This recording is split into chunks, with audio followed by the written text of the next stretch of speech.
We're in this little tiny town here in Japan. We have seen some cool cars though. There's like a S14 over there somewhere, GTR and some other stuff over there. Very interesting. Car spotting. There's a C5 Corvette here in some random town. Aaron, where are we? Utsunomiya. That's so crazy. It's a black C5. And it's okay, and an S2000. That's so cool. Alright, we just washed our clothes. We now have clean clothes. I only have like 2 clean clothes because I just threw mine in with Aaron. But you know, we're going to Tokyo now.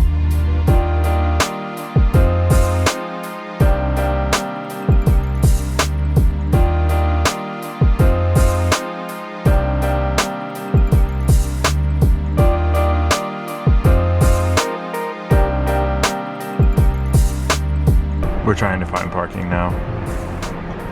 Right, Aaron? We're always trying to find parking in your heart. Mark Wahlberg. In your heart. I'm just trying not to kill us. How to use these? No, there's people there. Yeah, I don't think so. We just get little Bow Wow to help us. Yeah, little Bow Wow will come get our car for us. Aaron's trying to figure out how much parking is going to cost us now. Well, this is Tokyo. Aaron and them are still trying to figure out how to finish parking. One thing you neglect to think about is not only can you not speak to the people here, but you can't read anything because it's not even close to English where you can like somewhat decipher it. Like numbers are about the only thing that's the same, so it's kind of interesting. So when like J-pop bands and stuff have a new single here, they just have the artwork of the single on a truck, just blasting the song, and they just drive around Shibuya like over and over and That's over. so crazy. Marketing the song. It's a 100 Mark II.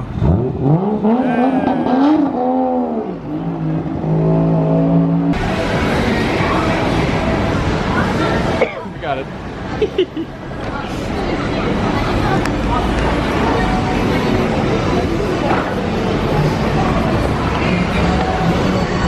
This is what they drift through in Fast and the Furious, right? No, it's over there. Oh, it's over there? Alright, so this is the intersection they drift through in Tokyo Drift. With all the people crossing. Look at this! This is what it looks like.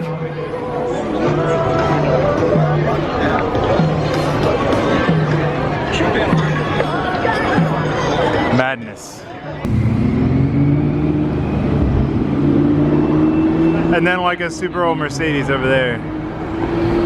I expected to be let down about like the kind of car spotting here. I figured it was like all hype and wasn't really gonna be like that, but we've seen a lot of cool cars. Every like cool car is modded here too. Yeah, it's crazy. Every nice car is on wheels. Yeah, like Adam said, like all the cool cars are modified and stuff. It's nuts. Which you wouldn't think because like I thought it was like super hard to own like a modified car here with all the laws. Yeah, me too. Aaron just bailed. Damn, look, Z3M Coupe. こんにちはと。はい、こんにちは。悩んでることは幼稚園の男子 They're having some sort of show. ついてこないでと言ってるのについてきます。どうしたらいいですかね。持ってきちゃってるわけですね。ミスさん女性としてそういう人男子がこう寄ってきちゃうわけですよ。寄ってきちゃう。モテてますね。Alright, Dion, where are we headed? Harajuku or Harajuku. What is there and why are we going there? That's just an interesting little like suburb or whatever. Okay, cool. I appreciate the dialogue. Thank you. Thank you, Dion. Thank you. Thank you, Dion. Look at this KTM Supermoto, 2-stroke. Boss. Wherever we are is really pretty. This tiny little building. Oh, I'm gonna salt it. Oh my god, it's so thin. Isn't it? It's so crazy looking.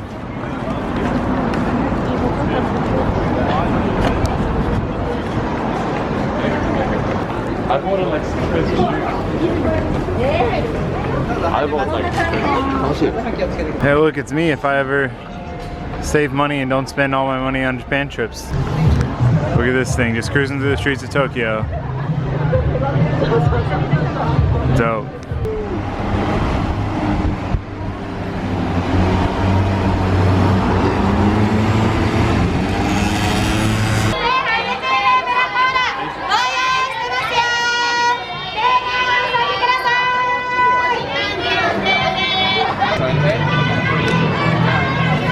That's all you, Aaron. I want this so bad. That is pretty cool. We should all get one. I'm afraid it's like a girl's cut and it's gonna be all weird. I think it is. It's definitely a Girl Scout, but I would be down to wear matching cat shirts.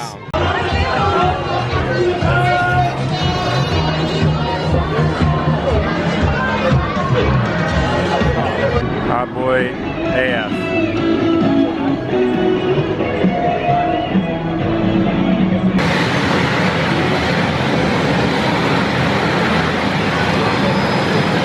It's so loud!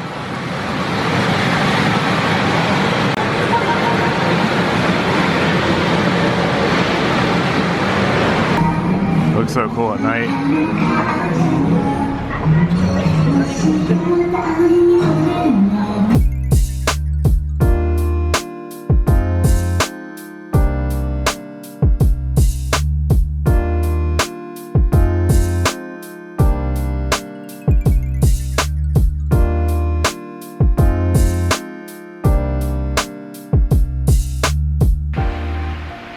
Oh, alright guys, finally back in Florida.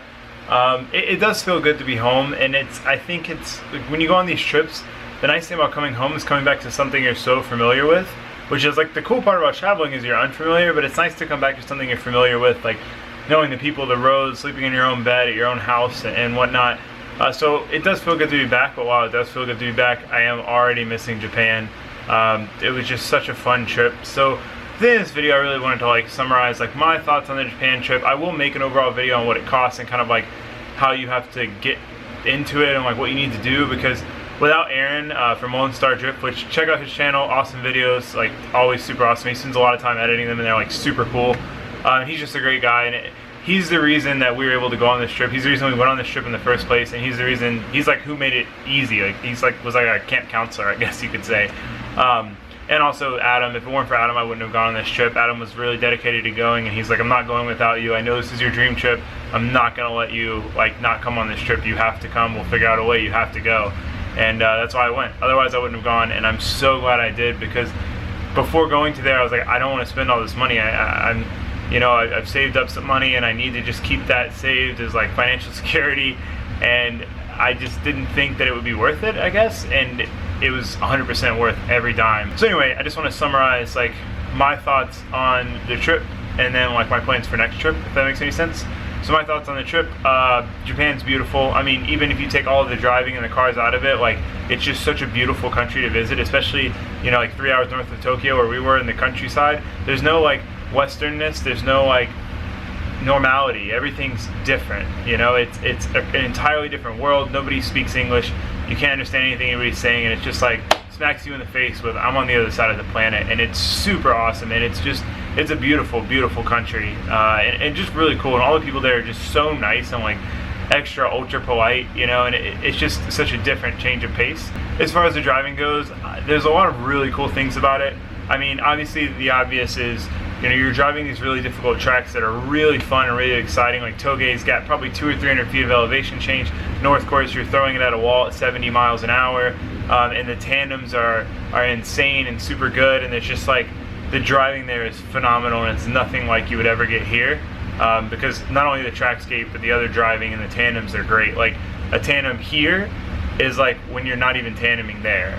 It's on a whole nother level. Another thing I found interesting was here, like in America, if you go to like our local drift event and you have a good run, you get kind of close to the wall and make a lot of smoke or whatever, like people will come to your car and be like hyped and like, oh well, I want to get ride-alongs and stuff like that. People get stoked, and it really inflates a lot of people's egos, I think. Whereas there, it's like you could tap the wall at North Course or be like running into somebody's door, and somebody's gonna do it 2 cars behind you too. Like you're not anybody special for doing baller runs there, and I think that like brings egos down a lot, but in a good way. Like you know that the driving's good, and you know maybe you're doing well, but it doesn't. There's nobody there to just like sit there and inflate your ego artificially, and I think that's really cool. Also, the driving's on a whole nother level there. I mean, everybody's killing it, you know, and it's like. And that's probably my favorite part, is just meeting so many people. Like I became friends with people from all over the world, people from Poland to New Zealand to UK to Australia, you know, like Jake from Australia and Ricky and Milky are New Zealand / Milky came from the UK, but just like people from everywhere. And you're like, the bonding that you have in this trip is like insane, because not only are most of you staying at the lodge together and you're hanging out there and at dinner and, you know, maybe at lunch at the track, but like you're driving together on these super gnarly tracks, and like you learn to trust each other and you're putting on each other's doors. The people you just met a few days ago, by the end of the trip, they're like your best friends, you know? Like, I'm so excited to go back and see all of those dudes, like, and they're all super, super nice, like Ricky and Milky, and then people from Texas, David and Aaron and Dion from South Africa, and you just like, it's just such a cool bonding experience to drive with so many people and meet so many good friends and people that I'm gonna see on these next trips that I go back on. So as far as next trip goes, I'm definitely going back in the fall. I'm going to do whatever I can to save the money to do that. I want to try to save enough to do a little bit of stuff to the car before I go, you know, or when I'm there, whatever. I want to do some angle mods, because that'll be really helpful. I want to get a new handbrake line put in, because mine is definitely stretched, so the handbrake doesn't work very well. I want to do a front mount intercooler, because right now it's got that like factory side mount, and the problem is that it heat soaks a lot. So the intake air charge gets really hot, and after like one full lap of toge, by the end of the lap, it's already running out of power. So the front mount would help just for reliability terms and stuff like that. I'd like to try to find a bucket seat, because I do have that Recaro like reclinable bucket, but for these tracks, like, you're switching directions so much, and even just driving through them, it just beats you up to be like trying to hold yourself up the whole time, and it makes it a lot harder to focus on driving when you're trying to brace yourself. And then the passenger seat's a stock seat, and then the passenger's getting flown all over the place. So if I could take the seat that I have as a driver, put it in the passenger, get some sort of cheap bucket seat there, some used one, put it as a driver, I think that would help a lot. And I want to also like try to take back a bigger steering wheel, because I like the wheel I have, that like super cheap one, but it's just a really small diameter, and I like having like a full-size wheel. So that's about all I want to do to the car. You know, it is still turnkey right now, so I don't have to do that. If I can't save the money to do that, I don't have to, but it would be nice to do those few things just to make the car a bit better for next trip. I think next trip will be really cool, because we're going to be going back to tracks we've already driven and cars we're already used to, and I think the level of learning next trip will be also very high. Like, we're probably not going to learn as much as we did this trip, but I think the tandems and stuff are going to get really good next trip. So let me know what you guys would like to see next trip. A lot of you were mentioning that I should start like a Patreon, so you guys could help out with next trip, but I feel really bad doing that, because like it's a trip. It's like a fun trip for me. It's not like something I absolutely need. I may start one just for those people who really want an avenue to donate, just so that they can, but I'm not at all asking you guys to, because I could never do that. So let me know also what you think about that. And yeah, let me know what you thought of the series. I think it was a blast. I'm so happy that I have these videos that I can go back and watch. Like, I already went back and watched one from like the second or third day, just because I wanted to see what it was, and I was like hyped watching it again, because, you know, I was there, but it's so cool to be able to remember it. So anyway, that's it. That's that. Thank you guys so much for watching this series. Now it's time to pack, and we're headed to FD Atlanta, which should also be a super fun trip. So I'll see you guys there. Bye.